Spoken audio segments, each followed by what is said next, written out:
ದುರಿತ ವಿಪಿನ ಕೃಶಾನ್ ಯದುಕುಲ ವರ ಕುಶೇಷಯ ಭಾನು ನಿಜ ಪದ ಶರಣ ಜನ ಸುರಧೇನು ಹೊಕ್ಕನು ಹಸ್ತಿನಾಪುರವ ದುರಿತ ವಿಪಿನ ಕೃಶಾನ್ ಯದುಕುಲ ವರ ಕುಶೇಷಯ ಭಾನು ನಿಜ ಪದ ಶರಣ ಜನ ಸುರಧೇನು ಹೊಕ್ಕನು ಹಸ್ತಿನಾಪುರವ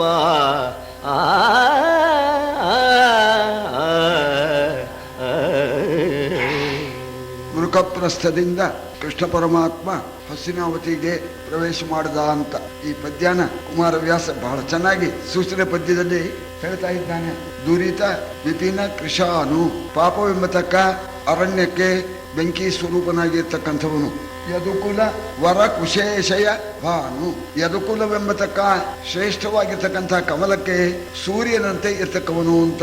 ಸೂರ್ಯ ಉದಯವಾದ ಮೇಲೆ ಕಮಲ ಅರಳುತ್ತೆ ಅಂತ.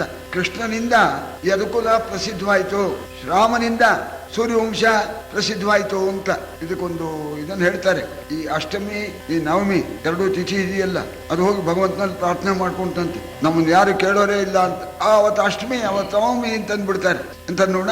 ಆಗ ಭರವಸೆ ಕೊಟ್ಟ ಸ್ವಾಮಿ ಅಂತ ಯಾರೋ ತಮಾಷೆಗೆ ಹೇಳ್ತಾ ಇದ್ದಾರೆ ಹರಿಕಥೆಯವರು.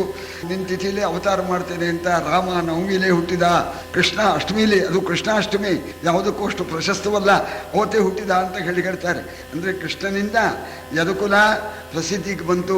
ಮತ್ತವನು ಶರಣ ಜನ ಸುರಧೇನು, ಯಾರು ಭಕ್ತರಾಗಿದ್ದಾರೋ ಅವರಿಗೆ ಕಾಮಧೇನು ಅಂತೇನೆ ಕೇಳಿದ್ದ ಇಷ್ಟಾರ್ಥವನ್ನ ಕಳಿಸ್ತಕ್ಕಂಥ ಪರಮಾತ್ಮ ಹಸ್ತಿನಾವತಿಗೆ ಪ್ರವೇಶ ಮಾಡ್ದ ಅಂತ.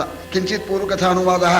ರಾಯಭಾರಿಯಾಗಿ ಬಂದಿರ್ತಕ್ಕವನು ಕರ್ತವ್ಯಾನುಸಾರವಾಗಿ ಆ ವೃಕಪ್ರಸ್ಥದಲ್ಲಿ ಬಿಡಾರ ಮಾಡಿ ದೂತರನ್ನು ಕಳಿಸಿದ. ನಾಳೆ ದಿವಸ ನಾನು ಬರ್ತೇನೆ ಅಂತ. ಈ ವಿಚಾರವನ್ನ ಧೃತರಾಷ್ಟ್ರ ಕೇಳಿದವನು ಬಹಳ ಸಂತೋಷ ಪಟ್ಬಿಟ್ಟ. ವಿದುರ, ಪರಮಾತ್ಮನ ನೋಡಿ ಎಲ್ಲ ಧನ್ಯರಾಗ್ರಪ್ಪ, ಪಟ್ಟಣವೆಲ್ಲ ಅಲಂಕಾರವಾಗಲಿ, ಪರಮಾತ್ಮನಿಗೆ ಸನ್ಮಾನ ಮಾಡಬೇಕು, ರತ್ನಾದಿಗಳನ್ನೆಲ್ಲ ಆರಿಸು, ಬಂಗಾರ ತೇರನ್ನು ಅರ್ಪಣೆ ಮಾಡಬೇಕು ಅಂತ ಹೇಳಿ ಪಟ್ಟಿ ಕೊಟ್ಬಿಟ್ಟ. ಆಗ ವಿದುರ ಹೇಳಿದ, ಮಹಾರಾಜ ಎಲ್ಲನ ಹೇಳಿದ್ ಸರಿ, ಇಷ್ಟಕ್ಕೂ ಅರ್ಹನಾಗಿದ್ದಾನೆ ಸ್ವಾಮಿ, ಇಷ್ಟಕ್ಕಲ್ಲ ಪೃಥ್ವೀಮಪಿ ಚ ಅರ್ಹತೆ, ಈ ಪ್ರಪಂಚವನ್ನೆಲ್ಲ ಕೊಡಬಹುದು ಅಂತಹ ಅತಿಥಿ. ಆದರೆ ನಿನ್ನ ಉದ್ದೇಶ ನೆಟ್ಟಿಗಿಲ್ಲ. ಆರ್ಜವ ಯಾವತ್ತು ರುಜು ಮಾರ್ಗ ಇದೆಯಲ್ಲ ಅದು ಶ್ರೇಷ್ಠವಾಗಿರ್ತಕ್ಕಂಥದ್ದು. ನಿಂದು ಮೋಸ ಮಾರ್ಗ, ಆ ಮೋಸದಿಂದ ನೀನು ಕೊಡಬೇಕು ಅಂತ ಹೇಳ್ತಾ ಇದೀಯ. ಧರ್ಮಕ್ಕಾಗಿ ಇಂಥ ಅತಿಥಿ ಬಂದಿದ್ದಾನೆ, ಸತ್ಕಾರ ಮಾಡಬೇಕು ಅನ್ನೋ ಧರ್ಮ ದೃಷ್ಟಿಯಿಂದ ನೀನು ಮಾಡ್ತಾ ಇಲ್ಲ. ವಿದುರ ಹೇಳ್ತಾನೆ, ಎದೆ ಮುಟ್ಕೊಂಡು ಹೇಳ್ತೇನೆ, ನಿನ್ನಲ್ಲಿ ಅಂತಃಕರಣ ಶುದ್ಧಿ ಇಲ್ಲ. ನೀನು ಕೃಷ್ಣ ನಮಗೆ ಪ್ರೀತಿಗೆ ಪಾತ್ರ, ನಮ್ಮ ನೆಂಟ, ಆ ಉದ್ದೇಶದಿಂದಲೂ ಕೊಡ್ತಾ ಇಲ್ಲ. ನೀನು ಕೊಡ್ತಕ್ಕಂಥದ್ದು ಭೇದಿಸೋದಕ್ಕೋಸ್ಕರ ಲಂಚ ಕೊಡ್ತಾರಲ್ಲ, ಲಂಚ ಕೊಟ್ಟು ಭೇದಿಸುವಂತೇನೆ ಕೃಷ್ಣನಿಗೆ ಲಂಚ ಕೊಡಬೇಕು ಅಂತ ನೀನು ಹೋಗ್ತಾ ಇದೀಯ. ನಿನ್ನ ಮಕ್ಕಳು ಪಾಂಡವರು, ಅವರದ್ದೇ ರಾಜ್ಯ, ಪಂಚೈವ ಲಿಪಿಸಂತಿ, 5 ಊರು ಕೊಡು ಸಾಕು ಅಂತ ಕೇಳ್ತಾ ಇದ್ದಾರೆ. ಅದು ಕೊಡೋಕೆ ಮನಸ್ಸಿಲ್ಲ ನಿಂಗೆ, ಮಹಾ ದೊಡ್ಡ ಕೇಳ್ತಾ ಇದೀಯ. ಈಗಲಾದರೂ ತಿಳ್ಕೊ, ಭಗವಂತ ಬರ್ತಾ ಇದ್ದಾನೆ, ಆ ಭಗವಂತ ಹೇಳಿದಂತೆ ಕೇಳು, ಶಾಂತಿಗೆ ಒಪ್ಕೋ, ಆ ಮಕ್ಕಳನ್ನ ನಿನ್ನ ಮಕ್ಕಳಂತೆ ನೀನು ನೋಡಪ್ಪ, ಅವರು ನಿನ್ನ ತಂದೆಯಂತೆ ಕಾಣ್ತಾ ಇದ್ದಾರೆ ಅಂತ ವಿದುರ ನೀತಿ ಹೇಳುವಣ. ಆಗ ಭೀಷ್ಮರು ಒಂದು ಮಾತು ಹೇಳ್ತಾ ಇದ್ದಾರೆ, ಧೃತರಾಷ್ಟ್ರ, ಸತ್ಕೃತೋವಾಪಿ ಅಸತ್ಕೃತೋವಾಪಿ ನ ಕ್ರುಧ್ಯೇತ ಜನಾರ್ದನ. ಆ ಪರಮಾತ್ಮ ನೀನು ಸತ್ಕಾರ ಮಾಡಿದೆ ಅಂತ ಒಂದು ಸಂತೋಷ ಪಡೋದು ಇಲ್ಲ, ನೀನು ಸರಿಯಾಗಿ ಆದರ ಮಾಡಲಿಲ್ಲ ಅಂತ ಅವನು ಬೇಜಾರು ಮಾಡ್ಕೊಳ್ಳೋಲ್ಲ, ಅಂಥ ಮಹಾನುಭಾವ. ಆದರೆ ನಾವು ಮಾತ್ರ ಆ ರೀತಿ ಮಾಡಬಾರ್ದು. ನಾದಮೇನಂ ಅವಜ್ಞಾತು ನಾವಜ್ಞಾಯೋ ಹಿ ಕೇಶವ. ಆ ಪರಮಾತ್ಮನಿಗೆ ಅವಮಾನ ಮಾಡಿಕೊಡುದು ಎಂದಿಗೂ ಕೂಡ ಕೇಶವ ತಿರಸ್ಕರಣೀಯನಲ್ಲ. ಇದು ಜ್ಞಾಪಕ ಇಟ್ಟು. ಇದು ಅಲ್ಲದೇನೆ ಬಂದ ಕೂಡ್ಲೇನೆ ಒಂದು ಕೆಲಸ ಮಾಡು, ಅವನಿಗೆ ಸಂತೋಷವಾಗತ್ತೆ, ನೀನು ಬದುಕ್ತೀಯ. ಸಯದ್ಬ್ರೂಯಾನ್ ಮಹಾಭಾಗುಗೋ ಸತ್ಕಾರ್ಯ ಭವಿಷ್ಯಂಕಯ ವಾಸುದೇವೇನ ತೀರ್ಥೇನ ಕ್ಷಿಪ್ರಂ ಸಂಸಾಮ್ಯ ಪಾಂಡವೈಹಿ. ತೀರ್ಥ ಸ್ವರೂಪನಾಗಿರ್ತಕ್ಕ ಪರಮಾತ್ಮ ಬರ್ತಾನೆ, ಮಧ್ಯಸ್ಥಿಗೆ ಬರ್ತಾ ಇದ್ದಾನೆ. ಧೃತರಾಷ್ಟ್ರ, ಇದೊಂದು ಭಾಗ್ಯ ವಿಶೇಷ ಅಂತ ಭೀಷ್ಮರು ಹೇಳ್ತಾ ಇದ್ದಾರೆ. ತೀರ್ಥ ಸ್ವರೂಪ, ತೀರ್ಥವೇ ನಮ್ಮನೆ ಬಾಗಿಲಿಗೆ ಬಂದಂತೇನೆ ಅಂತಹ ಪರಮಾತ್ಮ ಮಧ್ಯಸ್ಥನಾಗ್ತಾನೆ. ಅವನೇನು ಹೇಳ್ತಾನೋ ಅದನ್ನು ಕೇಳ್ಬಿಡು. ಪಾಂಡವರ ವಿಷಯದಲ್ಲಿ ಸಹಾನುಭೂತಿ ತೋರಿಸು, ಸಂಧಾನಕ್ಕೆ ನೀನು ಒಪ್ಕೊಂಡ್ಬಿಡು ಅಂತ ಹೇಳಿ ಭೀಷ್ಮರು ಹೇಳಿದರು. ಅಲ್ಲೇ ಇದ್ದ ದುರ್ಯೋಧನ ಆಗ ಅವನು ಹೇಳ್ತಾ ಇದ್ದಾನೆ, ಬರ್ಲಿ ಕೃಷ್ಣ ಬರ್ಲಿ, ಸರಿಯಾದ ಸತ್ಕಾರ ಮಾಡೋಕೆ ಏರ್ಪಾಟ್ ಮಾಡ್ತೇನೆ ನಾನು. ತೆಗೆಸು ವಸ್ತುವ ನೀಯದಿರೋ ಹರಿಹಗೆ ಕಣ ಕುಂತಿ ಕುಮಾರರು ಹಗೆಗಳೇ ಮನ್ನಿಸಿದರೆಂದು ಉಳುಗುವನೆ ಮುರವೈರಿ ನಗರಿಗಾಯತನು ಬರಲಿ ಯಾದವನ ಗಡುತನ ಕೌಷಧಿಯ ಬಲ್ಲೆನು ಬಿಗಿದು ಕೆಡಗುವೆನು ಎಂದು ನುಡಿದನು ಕೌರವರ ರಾಯ. ತೆಗೆ ಎಲ್ಲ ತಗೊಂಡೋಗು, ಒಂದೂ ಕೊಡ್ಕೂಡುದು. ಪರಮಾತ್ಮನಿಗೆ ಶ್ರೇಷ್ಠವಾದ ಯಾವ ವಸ್ತುವನ್ನು ಕೊಡ್ಕೂಡುದು. ವಸ್ತುತಃ ಅವನು ಯೋಗ್ಯ, ಎಲ್ಲದಕ್ಕೂ ಯೋಗ್ಯ. ಆದರೆ ದೇಶಕಾಲ ಹಾಗಿಲ್ಲ. ಈ ದೇಶಕಾಲದಲ್ಲಿ ನಾವು ಕೊಡೋಕೆ ಹೋದ್ರೆ ಹೆದರಿಕೊಂಡು ಕೊಟ್ಟ ಅಂತ ಹೇಳ್ತಾ ಇದ್ದಾರೆ. ಏನು ನಾವು ಕೊಟ್ಟರೂ ಕೂಡ ಈ ಯುದ್ಧ ಅಂತ ಅನ್ನೋದು ಈಗ ಪ್ರಸಕ್ತವಾಗಿರ್ತಕ್ಕಂಥದ್ದು ನಿಲ್ತಕ್ಕಂಥದ್ದಲ್ಲ. ಗೊತ್ತು ನಮಗೆ. ವಸ್ತುತಃ ಯೋಚನೆ ಮಾಡಿದರೆ ಪಾಂಡವರು ಶತ್ರುಗಳಲ್ಲ, ಈ ಕೃಷ್ಣನೇ ನಮಗೆ ಶತ್ರು. ಬರ್ಲಿ, ಅವನು ತಕ್ಕ ಸತ್ಕಾರಕ್ಕೆ ಏರ್ಪಾಟ್ ಮಾಡಿದ್ದೇನೆ ನಾನು. ಅವನ ದುಷ್ಟತನ ಅದಕ್ಕೆ ತಕ್ಕ ಹಾಗೇನೆ ನಾನು ಅದಕ್ಕೆ ಔಷಧಿ ಬಲ್ಲೆ, ಅವನ್ನ ಕೈದು ಮಾಡಿಬಿಡ್ತೇನೆ ಅಂತ, ಕಟ್ಟ ಹಾಕಿಬಿಡ್ತೇನೆ ಅಂತ ಇಷ್ಟು ಹೇಳಿದ್ದಲ್ದೇನೆ ಭೀಷ್ಮರ ಹತ್ರ ದುರ್ಯೋಧನ ಹೇಳ್ತಾ ಇದ್ದಾನೆ, ಸ್ವಾಮಿ ನೀವು ನನಗೆ ಸ್ವಲ್ಪ ಸಹಾಯ ಮಾಡಬೇಕು. ಸ್ನೇಹಿತರೆಲ್ಲ ತೀರ್ಮಾನ ಮಾಡ್ಕೊಂಡಿದ್ದೀವಿ, ಕೃಷ್ಣ ಬಂದ್ಕೊಂಡ್ಲೇನೆ ಅವನು ಕಟ್ಟಾಕೋದಕ್ಕೆ ನೀವು ನಮಗೆ ಯಾವಾದ್ರೂ ಸುಲಭವಾದ ಉಪಾಯ ಇದ್ರೆ ಹೇಳ್ಕೊಡಿ ಅಂತ. ಅದು ಅವನಿಗೆ ಗೊತ್ತಾಗಬಾರ್ದು, ನಮಗೆ ಬಾಧಕವಾಗಬಾರ್ದು. ಅಂತಹ ಉಪಾಯ ಇದ್ರೆ ಹೇಳಿ ಕೃಷ್ಣನ ಕಟ್ಟಾಕಿಬಿಡೋಣ. ಪರಾಯಣಂ ಪಾಂಡವಾನಾಂ ನಿಯಚ್ಛಾಮಿ ಜನಾರ್ದನಂ. ಪಾಂಡವರ ಅಂತಂದ್ರೆ ಪರಮ ಪ್ರೀತಿ, ಅಂತಹ ಪಾಂಡವರ ಮೇಲೆ ಪರಮ ಪ್ರೀತಿ ಇರ್ತ ಕೃಷ್ಣನನ್ನ ಕಟ್ಟಿ ಹಾಕಿಬಿಡ್ಬೇಕು. ಹಾಗೆ ಕಟ್ಟಾಕಿದರೆ ಪಾಂಡವಾಶ್ಚ ವಿಧೇಯಾಮೆ ಸಚಪ್ರಾತಃ ಇಹೇಷ್ಯತಿ ತಸ್ಮಿತ್ ಬದ್ಧೆ ಭವಿಷ್ಯಂತಿ ವೃಷ್ಣಯ ಪೃಥಿವೀ ತಥಾ. ಅವನ್ನ ನಾವು ಕಟ್ಟಿ ಹಾಕಿಬಿಟ್ರೆ ವೃಷ್ಣಿಗಳು, ಈ ಪ್ರಪಂಚದಲ್ಲಿರ್ತಕ್ಕಂತಹ ಸಮಸ್ತ ರಾಜರು, ಪಾಂಡವರು ಕೂಡ ನಮಗೆ ಶರಣು ಬಂದ್ಬಿಡ್ತಾರೆ. ಕೃಷ್ಣನ್ ಕಟ್ಟಾಕಿ ನಾವು ಬಿಡದೇ ಇದ್ರೆ ಆವಾಗ ಎಲ್ಲರೂ ಶರಣಾಗತರಾಗಿಬಿಡ್ತಾರೆ. ಇದು ಒಂದು ಉಪಾಯ. ಈ ಉಪಾಯದಲ್ಲಿ ನಾನು ಇದು ಕೃಷ್ಣನಿಗೆ ಗೊತ್ತಾಗಬಾರದು ಅಂತ ಭೀಷ್ಮರ ಹತ್ರ ಕೇಳ್ತಾ ಇದ್ದಾನೆ. ಅಜ್ಜ ನೀವು ಸಲಹೆ ಕೊಡಿ ಅಂತ ಕೇಳಿದ. ಭೀಷ್ಮರಿಗೆ ಸಿಟ್ಟು ಬಂದ್ಬಿಡ್ತು. ಖಾತಿಗೊಂಡನು ಭೀಷ್ಮನು ಎಲೆ ಕಡುಪಾದಗನೇ, ನೀ ಕೃಷ್ಣನನು ಬಿಗಿವಾತನೇ, ಬಳಿಕೇನು ಬಲ್ಲೆನು ನಿನ್ನ ಸಾಹಸವ. ಈತ ನುಡಿದಿ ಮಾತ ಕೇಳಲು ಪಾತಕವು ಬಹುದೆಂದು ಗಂಗಾಜಾದನೋಲಗದಿಂದ ಸರಿದನು ತನ್ನ ಮಂದಿರಕ್ಕೆ. ಈ ರೀತಿ ಬಂದ್ ಕೂಡಲೇ ಕಟ್ಟಿ ಹಾಕ್ಬಿಡ್ತೇನೆ ನೋಡಿ ಅಂತ ಹೇಳಿ ಒಳ್ಳೆ ವಸ್ತುಗಳನ್ನ ಖಂಡಿತ ಕೊಡಕೂಡದು ಅಂತ ಇಷ್ಟೆಲ್ಲ ಅನ್ನೋಣ. ಭೀಷ್ಮರಿಗೆ ಬಹಳ ಕೋಪ ಬಂದ್ಬಿಡ್ತು. ಕೋಪ ಬಂದ್ಬಿಟ್ಟು ಇಂಥ ಮಾತನ್ನ ಹೇಳ್ತಾ ಇದ್ದಾನೆ ಅಂತ.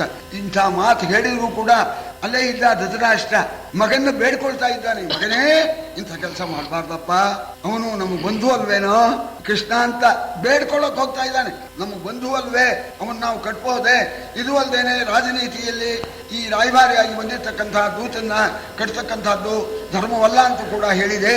ನಮಗ್ ಬಂಧು ಕೃಷ್ಣ ನಮಗೇನು ಅಪಕಾರನೂ ಕೂಡ ಮಾಡಿಲ್ಲ, ಮಗನೇ ನೀ ಯಾಕೆ ಹೀಗೆ ಮಾಡ್ತೀಯ ಅಂತ ಬೇಡ್ಕೊಳ್ಳೋದಕ್ಕೆ ಹೋದ ಧೃತರಾಷ್ಟ್ರ. ಅದನ್ನ ನೋಡಿ ಇನ್ನೂ ಸಿಟ್ಟು ಬಂತು ಭೀಷ್ಮರಿಗೆ. ಬೇಡ್ಕೊಳ್ತೀಯ, ಉದ್ದಕ್ಕೂ ಬೇಡ್ಕೊಂಡೇನೆ ನಿನ್ ಮಗ ಹೀಗಾಗಿರೋ, ನಿನ್ನಿಂದಲೇ ನಿನ್ ಮಗ ಕೆಟ್ಟೋಗಿರೋದು ಅಂತ ಭೀಷ್ಮರಿಗೆ ಬೇಜಾರಾಗಿ, ನೀನೇನೆ ಮಗನ್ನ ಅವನಂತೆ ಹೋಗಿ ನೀನು ಈ ರೀತಿ ಎತ್ಕಟ್ಟಿ ಇಂಥ ಅನಾಹುತಕ್ಕೆ ಕಾರಣನಾಗಿದೀಯ. ನಿನ್ನ ಮಗ ಕೇಳೋದಿಲ್ಲ, ಸ್ನೇಹಿತರ ಮಾತನ್ನ ಕೇಳೋದಿಲ್ಲ. ಅವನಿಗೆ ಪರೀತಸ್ತವ ಪುತ್ರೋಜಂ ಧೃತರಾಷ್ಟ್ರ ಸುಮಂದಧೀಹಿ. ಕಾಲಪಾಶ ಅವನ ಕತ್ತಿಗೆ ಬಿದ್ದೋಗಿದೆ. ಪರೇತ ಕಲ್ಪಾಹಿ ಗತಾಯುಷೋದರಾಹ.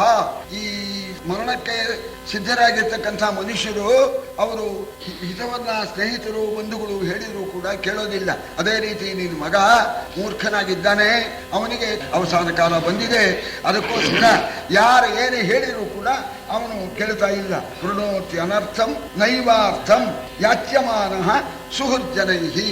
ಯಾವುದನ್ನ ಮಾಡಬಾರದೋ ಅದನ್ನೇ ಮಾಡೋದಕ್ಕೆ ಹೋಗ್ತಾ ಇದ್ದಾನೆ. ಕೃಣೋತಿ ಅನರ್ಥಂ, ಇದನ್ನೇ ಮಾಡ್ತೇನೆ ಅಂತ ಅನರ್ಥವನ್ನೇ ಮಾಡೋದಕ್ಕೆ ಹೋಗ್ತಾ ಇದ್ದಾನೆ. ಮಾಡಬೇಕಾದ್ದನ್ನ ಅವನು ಮಾಡ್ತಾ ಇಲ್ಲ. ಅವನಿಗೆ ವಿನಾಶ ಕಾಲ ಬಂದಿದೆ. ವಾಸ್ತವವಾಗಿ ಇಂಥ ಮಾತನ್ನ ಗುರುನಿಂದ ದೇವನಿಂದ ಕೇಳಬಾರದು. ಕೇಳಿದರೆ ಮಹಾಪಾಪ ಬರುತ್ತೆ ಅಂತ ಹೇಳ್ತಾರೆ. ಯತ್ರ ನಿಂದ ಪ್ರವರ್ತತೆ, ಧರ್ಮದ ನಿಂದೆ, ದೇವನಿಂದೆ, ಗುರುನಿಂದೆ ನಡೆಯತಕ್ಕಂಥ ಕಡೆ ಒಳಗೆ ಕರ್ಣವು ತತ್ ವಿಧಾತವ್ಯು ಗಂತವ್ಯಂ ವಾ ತಥೋನ್ಯತಃ ಅಂತ ಕಿವಿ ಮುಚ್ಕೊಂಡ್ಬಿಡ್ಬೇಕು. ಅದು ಕೇಳಬಾರ್ದು ಅಂತ. ದೇವನಿಂದ ಗುರುನಿಂದ ಕೇಳಬಾರದು, ಅದರಿಂದ ಮಹಾಪಾಪ ಬರುತ್ತೆ ಅಂತ ಕೇಳಿ ಭೀಷ್ಮರು ಸಭೆ ಬಿಟ್ಟೆ ಹೊರಟೋದು. ಆದರೆ ತಮ್ಮ ಕರ್ತವ್ಯವನ್ನ ಭೀಷ್ಮ, ದ್ರೋಣ, ಕೃಪ, ವಿದುರ ಎಲ್ಲ ಸೇರಿ ಭಗವಂತನ ಸ್ವಾಗತವನ್ನ ಸರಿಯಾಗಿ ಏರ್ಪಾಟ್ ಮಾಡಿ ಅವನಿಗೆ ಸರಿಯಾಗಿರ್ತಕ್ಕಂತಹ ಸ್ವಾಗತದ ವ್ಯವಸ್ಥೆಯನ್ನ ಮಾಡಿದ್ದಾರೆ. ಪುರವರಚಿಸಿದರು ಉದಯದಲ್ಲಿ ಬಿತ್ತರ ಮಿಗಲು ಗಾಂಗೇಯ ಗೌತಮ ಗುರು ವಿದುರ ಶಲ್ಯಾದಿ ಸುಜನರು ಬಂದರಿದಿರಾಗೆ ತರುಣಿಯರು ಕೆಂದಳಿರ ಕಲಶದ ಕರತಳದ ಗರುವಾಯಿಯಲಿ ಪಂಕರುಘನಾಭನ ನಿದಿರುಗೊಂಡರು ವಿವಿಧ ವಿಭವದಲ್ಲಿ. ಹಸ್ತಿನಾವತಿ ದೊಡ್ಡ ಪಟ್ಟಣ, ಇಡೀ ಪಟ್ಟಣವನ್ನ ಅಲಂಕರಿಸಿದ್ದಾರೆ ಅಂತ ಭಗವಂತ ಬರ್ತಾನೆ ಅಂತ ಹೇಳಿ ಭೀಷ್ಮಾದಿಗಳು ಎಲ್ಲ ಕಡೆಯಲ್ಲೂ ಕೂಡ ತೋರಣಗಳು, ಬಾವುಟಗಳು ಎಲ್ಲ ಏರ್ಪಾಟ್ ಮಾಡಿದ್ದಾರೆ, ಸಿದ್ಧವಾಗಿದ್ದಾರೆ. ಪರಮಾತ್ಮನಿಗೆ ಪೂರ್ಣ ಕುಂಭ ಆರತಿ ಮಾಡೋದಕ್ಕೆ ಆ ಸುವಾಸಿನಿಯರು ಕೆಂಪು ಚಿಗುರಿಯಿಂದ ಕೂಡಿರ್ತಕ್ಕಂಥ ಕಲಶದಲ್ಲಿ ಕಲಶೋದಕವನ್ನು ತೆಗೆದುಕೊಂಡು ಎಲ್ಲ ಬರ್ತಾ ಇದ್ದಾರಂತೆ. ಪರಮಾತ್ಮನಿಗೆ ಸರಿಯಾಗಿರ್ತಕ್ಕಂಥ ಸ್ವಾಗತ ಮಾಡಬೇಕು ಅಂತ ಎಲ್ಲ ಸಿದ್ಧರಾಗಿದ್ದಾರೆ. ಕುಶಸ್ಥಳದಿಂದ ಪರಮಾತ್ಮ ಬೆಳಿಗ್ಗೆ ಎದ್ದು ಹೊರಟು ಬರ್ತಾನೆ ಅಂತ ಹೇಳಿ ಅದಕ್ಕಿಂತ ಅವನು ಬರೋದಕ್ಕಿಂತ ಮೊದಲು ನಾವು ನಿರೀಕ್ಷಣೆ ಮಾಡಬೇಕು ಅಂತ ಎಲ್ಲ ಹೋಗಿ ಪುರದ್ವಾರದಲ್ಲಿ ಮುತ್ತಿನ ಮಂಟಪವನ್ನ ಕಟ್ಟಿಬಿಟ್ಟು ಪರಮಾತ್ಮನಿಗಾಗಿ ಕಾಯ್ತಾ ಇದ್ದಾರಂತೆ. ಆ ಕಡೆಯಲ್ಲಿ ಪರಮಾತ್ಮ ಆ ವೃಕಸ್ಥಳದಲ್ಲಿ ಸ್ನಾನಾನಿಕ ಎಲ್ಲ ಮುಗಿಸಿಕೊಂಡು ರಥವನ್ನ ಏರ್ಕೊಂಡು ಬರ್ತಾ ಇದ್ದಾನೆ. ರಥ ಬರ್ತಾ ಇದೆ, ದೂರಕ್ಕೆ ಕಾಣಿಸ್ತಂತೆ. ಹೊಳಗುಮಿಗೆ ದೂರದಲ್ಲಿ ಗರುಡನ ಹಳವಿಗೆಯ ಕಂಡು ಅಖಿಲ ಜನವಂಜುಳಿಯ ನಿಟ್ಟುದು ಭಾಳದಲ್ಲಿ ಪರಿಶುದ್ಧ ಭಾವದಲ್ಲಿ ನಳಿನ ನಾಭನ ದಿವ್ಯ ಮೂರ್ತಿಯ ಲಲಿತ ಕಾಂತಿಯ ಕಡಲೊಳಗೆ ನೆರೆ ಮುಳುಗಿದುದು ಪುರ ಜನದ ಕನುಮನವು. ನಳಿನ ನಾಭನ ದಿವ್ಯ ಮೂರ್ತಿಯ ಲಲಿತ ಕಾಂತಿಯ ಕಡಲೊಳಗೆ ನೆರೆ ಮುಳುಗಿದುದು ಪುರ ಜನದ ಕಡುಮನವು ಒಂದು ನಿಮಿಷದಲ್ಲಿ. ದೂರದಲ್ಲಿ ಕಾಣಿಸ್ತು ಗರುಡು ಬಾವುಟ. ಪರಮಾತ್ಮ ಬಂದ್ಬಿಡ್ತಾನೆ. ನಾವು ಪರಮಾತ್ಮ ಬರ್ತಕ್ಕಂಥ ಕಾಲಕ್ಕೆ ನೆಲದ ಮೇಲೆ ನಿಂತ್ಕೋಬೇಕು ಅಂತ ಹೇಳಿ ಬಂದಿರ್ತಕ್ಕಂಥ ಸಮಸ್ತರು ಕೂಡ ಶಲ್ಯಾದಿ ರಾಜರುಗಳು, ಭೀಷ್ಮಾದಿಗಳು ಎಲ್ಲರೂ ಕೂಡ ತಮ್ಮ ವಾಹನದಿಂದ ಕೆಳಗೆ ಇಳಿದು ಬಿಟ್ರಂತೆ. ವಾಹನದಿಂದ ಕೆಳಗಿಳಿದು ಕೈ ಜೋಡಿಸ್ಕೊಂಡು ನಿಂತ್ಕೊಂಡ್ಬಿಟ್ಟಿದ್ದಾರೆ. ಪರಮಾತ್ಮ ಬರೋ ಹೊತ್ತಿಗೆ ಎಲ್ಲ ವಿನೀತ ಭಾವದಿಂದ ಭಕ್ತಿಯಿಂದ ಕೈ ಜೋಡಿಸ್ಕೊಂಡು ನಿಂತ್ಕೊಂಡಿದ್ದಾರೆ. ಬಂದ್ಬಿಡ್ತು ಪರಮಾತ್ಮನ ರಥ. ಪರಮಾತ್ಮನ ರಥ ಬರೋಣ ಸಮಸ್ತರೂ ನೋಡ್ತಾ ಇದ್ದಾರೆ. ಆ ಪರಮಾತ್ಮನ ದಿವ್ಯ ಸೌಂದರ್ಯ, ಆ ದಿವ್ಯ ಮೂರ್ತಿಯ ಸೌಂದರ್ಯವನ್ನು ನೋಡಿ ಜನರ ಕಣ್ಣು ಮನಸ್ಸು ಮುಳುಗ್ ಹೋಗ್ಬಿಡ್ತು ಅಂತ. ಅಂಗಜನ ಪೆತ್ತಯ್ಯನು ಊಹಿಂಗೆ ಬಡವನೆ ಅಂತ ಮನ್ಮಥನ ತಂದೆಪ್ಪ. ಏನು ಮೋಹಕ ರೂಪ! ಆ ರೂಪ ನೋಡಿದ್ರೆ ಸಾಮಾನ್ಯವಲ್ಲ. ಅದಕ್ಕೆ ಈ ಕುಬ್ಜೆ ಅಂತ ನೋಡು, ಕಂಸನಿಗೆ ಗಂಧ ಹರಿಯೋಳು, ಅವಳು ಹೋಗ್ತಾ ಇದ್ಲು. ಅವಳು ತ್ರಿವಿಕ್ರಳು ಅಂತ ಹೆಸರು. ಕುಬ್ಜ ಅಂದ್ರೆ ಗೂನಿ ಅಂತ. ಕೃಷ್ಣ ನೋಡಿದ್ನಂತೆ, ಸುಂದರಿ ಎಲ್ಲಿ ಹೋಗ್ತಾ ಇದೀಯಾ ಗಂಧ ತಗೊಂಡು ಅಂತ ಕೇಳಿದ್ನಂತೆ. ಸುಂದರಿ ಆದವಳನ್ನ ಸುಂದರಿ ಅಂತಂದ್ರೆ ಸಿಟ್ಟು ಬರೋದಿಲ್ಲ.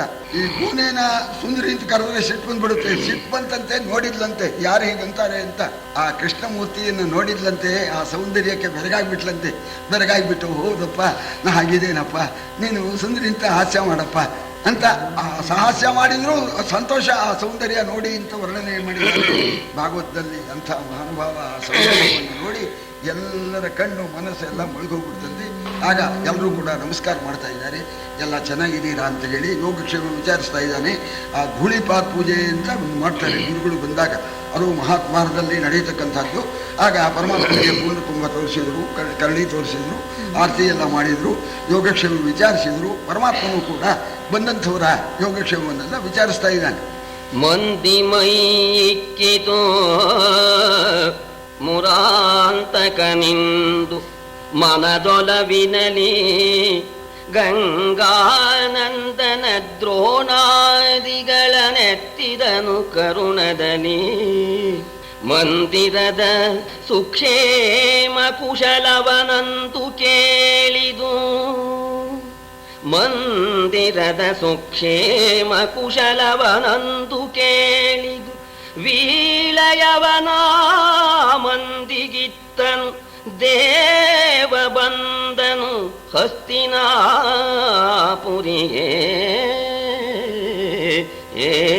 ನಮಸ್ಕಾರ ಮಾಡಿದ್ದಾರೆ.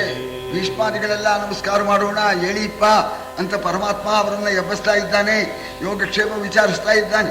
ಇವರು ಕೂಡ ಪರಮಾತ್ಮನ ಯೋಗಕ್ಷೇಮ ವಿಚಾರಿಸ್ತಾ ಇದ್ದಾರೆ. ಆಗ ಸರಿ ಪ್ರವೇಶ ಮಾಡಬೇಕು ಅಂತ ಪ್ರಾರ್ಥನೆ ಮಾಡಿದ್ದಾರೆ ಭೀಷ್ಮಾದಿಗಳು. ಆಗಲಿ ಅಂತ ಹೇಳಿದ್ದಾನೆ ಪರಮಾತ್ಮ. ಪುನಃ ರಥವನ್ನ ಏರಿದ್ದಾನೆ. ಆಮೇಲೆ ಮೆರವಣಿಗೆಯಿಂದ ಪರಮಾತ್ಮನ ಕರ್ಕೊಂಡು ಹೋಗ್ತಾರೆ. ಇದು ಪದ್ಧತಿ ಇರ್ತಕ್ಕಂಥದ್ದು. ಏನು ವೈಭವ, ಎಲ್ಲ ಕಡೆಯಲ್ಲೂ ಅಲಂಕಾರ, ಬಾವುಟಗಳು, ಎಲ್ಲ ಗೋಪುರಗಳು, ಎಲ್ಲ ಕಡೆಯಲ್ಲೂ ಕೂಡ ಪರಮಾತ್ಮನಿಗೆ ಆರತಿ ಸತ್ಕಾರ ಎಲ್ಲ ನಡೀತಾ ಇದೆ. ಅಂತಹ ವೈಭವದಿಂದ ರಾಜಮಾರ್ಗದಲ್ಲಿ ಪರಮಾತ್ಮನ ಮೆರವಣಿಗೆಯಿಂದ ಕರ್ಕೊಂಡು ಹೋಗ್ತಾ ಇದ್ದಾರೆ. ಗಿಳಿಯ ತುಂಬಿಯ ಕಂಸೆಗಳ ಕೋಗಿಲೆಯ ಕೊಳರು ವಕ್ಕಿಯ ಕೊಂಚೆಯ ಕೊಳಲು ವಕ್ಕಿಯ ಚೆಕ್ಕ ವಕ್ಕಿಯ ನವಿಲು ಪಾರಿವದ ಕಲರುಚಿಯ ಕರ್ಣಾಮೃತದ ತನಿವಲೆಯ ಕರೆದುದು ಯಾದವೇಂದ್ರನ ಬಲದ ಕಿವಿಗಳಲ್ಲಿ ಇಭಪುರಿಯ ಹೊರವಲಯದುದ್ಯಾನ.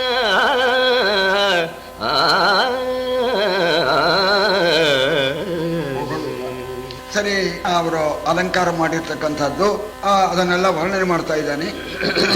ಇವರು ಮೆರವಣಿಗೆ ದೊಡ್ಡ ರಾಜಮಾರ್ಗದಲ್ಲಿ, ವಿಸ್ತಾರವಾದ ರಾಜಮಾರ್ಗದಲ್ಲಿ ಮೆರವಣಿಗೆ ಹೋಗ್ತಾ ಇದೆ. ಬಲಗಡೆಯ ಒಳಗೆ ಆ ರಾಜನ ಉದ್ಯಾನವನ, ಈ ಅರಮನೆಗೆ ಸಂಬಂಧಪಟ್ಟ ಉದ್ಯಾನವನ. ಏನು ಉದ್ಯಾನವನ ಅಂದ್ರೆ ಅದು ಉದ್ದೇಶಪೂರ್ವಕವಾಗಿ ಬಹಳ ರಮ್ಯವಾಗಿ ಬೆಳೆಸಿದಾರಂತೆ ಉದ್ಯಾನವನನ. ನಂದನ ವನದಂತೆ ಇದೆಯಂತೆ. ಅಲ್ಲಿರ್ತಕ್ಕಂಥ ಸಮಸ್ತ ವೃಕ್ಷಗಳು ಕೂಡ ಫಲಭರಿತವಾಗಿದೆ ಅಂತ ವರ್ಣನೆ ಮಾಡಿದ್ದಾರೆ. ಸಮಸ್ತ ಪಕ್ಷಿಗಳು ಕೂಡ ತಮಗೆಲ್ಲ ಆಹಾರ ಸಿಗುತ್ತೆ ಅಂತ ಸೇರ್ಕೊಂಡ್ಬಿಟ್ಟಿದೆ. ಏನು ಅವಾಗೆಲ್ಲ ಧ್ವನಿ ಮಾಡ್ತಾ ಇದೆ. ಆ ಧ್ವನಿ ಕಿವಿ ಕೇಳಿಸ್ತಾ ಇದೆ. ಮಂದ ಮಾರುತ ಬೀಸ್ತಾ ಇದೆ.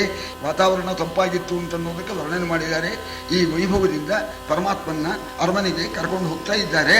ಹೊಗಳು ತೈತಂದ ಸುರರಿಪು ಗಜನಗರವನು ಹೊಕ್ಕನು ಸುಯೋಧನ ನಗಣಿತೈಶ್ವರ್ಯವ ಮಹಾದೇವಾಯನುತ ನಲವಿನಲಿ ಹೊಗಳು ತೈತಂದು ಅಸುರರಿಪು ಗಜನಗರವನು ಹೊಕ್ಕನು. ಬಿಗಿದ ಬೀದಿಯ ನಯದ ನೆಲೆಗಟ್ಟುಗಳ ಮಣಿಮಯ ಹೇಮದುಪ್ಪರಿಗೆಗಳ ಕೇರಿಗಳೊಳಗೆ ಬರುತ್ತಿದ್ದನು ಮುರಧ್ವಂಸಿ. ಮೆಚ್ಚಬೇಕು ಅನ್ನೋ ಉದ್ದೇಶದಿಂದಲೇ ತನ್ನ ವೈಭವ ಪ್ರದರ್ಶನ ಮಾಡ್ತಾ ಕರ್ಕೊಂಡು ಹೋಗ್ತಾ ಇದ್ದಾನೆ ದುರ್ಯೋಧನ. ಮೆರವಣಿಗೆ ಎಲ್ಲಿ ಹೋಗ್ತಾ ಇದೆ ಅಂದ್ರೆ, ಎರಡೂ ಕಡೆ ಒಳಗೆ ರತ್ನಖಚಿತವಾಗಿರ್ತಕ್ಕ ಅನೇಕ ಪ್ರಾಸಾದಗಳು ಇರ್ತಕ್ಕಂಥ ಅರಮನೆಗಳು, ಹಸ್ತಿನಾವತಿಯಲ್ಲಿ ಇರ್ತಕ್ಕಂಥ ಸಮಸ್ತರು ಸೇರಿಬಿಟ್ಟಿದ್ದಾರೆ. ಭಗವಂತ ಬರ್ತಾನೆ, ಅವನ್ ನೋಡೋಣ ಅಂತ ಜಾಗ ಸಾಲದೇನೆ 5-6 ಅಂತಸ್ತು ಅಲ್ಲೆಲ್ಲ ಕೂತ್ಕೊಂಡ್ಬಿಟ್ಟಿದ್ದಾರಂತೆ. ಪರಮಾತ್ಮನ ನೋಡ್ತಾ ಇದ್ದಾರೆ, ಆನಂದ ಪಡ್ತಾ ಇದ್ದಾರೆ. ಏನು ಆ ಉಪರಿಗೆ ಕುಸ್ತು ಬಿಟ್ಬಿಡುತ್ತೋ ಅನ್ನೋ ಜನ ಜಮಾಯಿಸಿದೆಯಂತೆ. ದಾರಿಲಿ ಜಾಗವೇ ಇಲ್ಲ, ಆ ರಥ ಹೋಗೋಕೆ ಅವಕಾಶ ಇಲ್ಲ. ಆ ಭಗವಂತನ ರಥಕ್ಕೆ ಕಟ್ಟಿರ್ತಕ್ಕ ಕುದುರೆಗಳು ಆ ಜನಸಂದಣಿ ನೋಡಿ ನಿಧಾನವಾಗಿಯೇ ಹೋಗ್ತಾ ಇದೆಯಂತೆ. ಇಡೀ ಹಸ್ತಿನಾವತಿಯೇ ಸೇರಿಬಿಟ್ಟಿದೆ ಪರಮಾತ್ಮನ ನೋಡಬೇಕು ಅಂತ. ಕವಿ ಇಲ್ಲಿ ಒಂದು ಅತಿಶಯೋಕ್ತಿಗೆ ಒಂದು ಮಾತು ಹೇಳ್ತಾ ಇದ್ದಾನೆ. ಎಷ್ಟು ಜನ ಸೇರಿದ್ರು ಏನಾಗಿತ್ತು ಅಂತ ಅನ್ನೋದಕ್ಕೆ ಒಂದು ಅತಿಶಯೋಕ್ತಿಯಿಂದ ವರ್ಣನೆ ಮಾಡ್ತಾ ಇದ್ದಾನೆ.